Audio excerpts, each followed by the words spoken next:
राधे राधे दोस्तों। आज हम फिर से हाजिर हैं आप सभी के लिए एक और नया वीडियो लेकर। आज हम आप सभी के लिए लेकर आए हैं एक पौराणिक कथा जिसका शीर्षक है यमराज की पीड़ा। यमराज से उस समय नहीं रहा गया जब भगवान श्री कृष्ण ने सुदामा जी को तीनों लोकों का स्वामी बना दिया। यमराज को सुदामा की यह श्री समृद्धि विधि के विधान के विरुद्ध लगी। यमराज जी श्री कृष्ण को सुदामा के प्रारब्ध में संचित पुण्यों के बारे में अवगत कराने के लिए अपने बही खाते लेकर द्वारका पहुंच गए। यमराज श्री कृष्ण से कहने लगे, अपराध क्षमा करें भगवान, लेकिन सत्य तो यही है कि यमपुरी में शायद अब मेरी कोई आवश्यकता नहीं रह गई। इसीलिए मैं पृथ्वीलोक के प्राणियों के कर्मों का बही खाता आपको सौंपने आया हूँ। इस प्रकार यमराज ने सारे बही खाते भगवान के सामने रख दिए। भगवान मुस्कुराए और बोले, यमराज जी, आखिर ऐसी क्या बात है जो इतना चिंतित लग रहे हो। यमराज जी कहने लगे, प्रभु, आपके क्षमा कर देने से अनेक पापी एक तो यमपुरी आते ही नहीं हैं, वे सीधे ही आपके धाम को चले जाते हैं। और फिर आपने अभी अभी सुदामा जी को तीनों लोक दान दे दिए हैं, सो अब हम कहाँ जाएं। यमराज भगवान से कहने लगे, प्रभु, सुदामा जी के प्रारब्ध में तो जीवन भर दरिद्रता ही लिखी थी, लेकिन आपने उन्हें तीनों लोकों की संपत्ति देकर विधि के बनाए हुए विधान को ही बदल कर रख दिया। आपके ऐसा करने से कर्म फल की प्रधानता तो लगभग समाप्त ही हो गई है।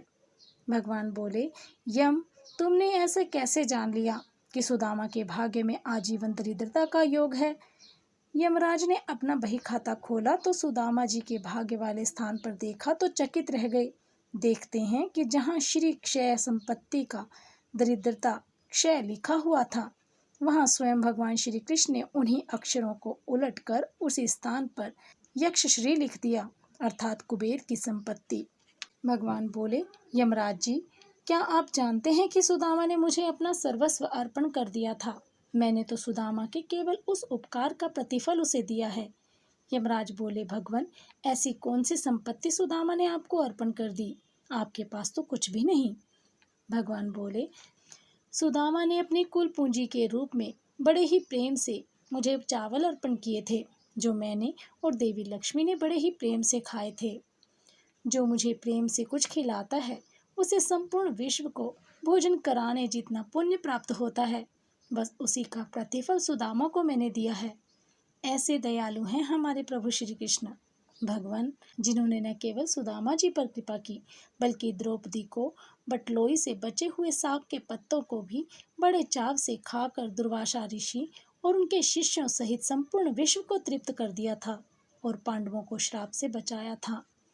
हमारे मतानुसार सुदामा जी ने अपना सर्वस्व अर्पण कर दिया था, यानी उस दरिद्र ब्राह्मण के घर में जितने चावल थे सब प्रभु को दे दिए।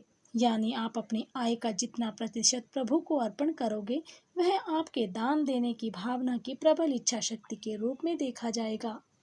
जय जय श्री राधे।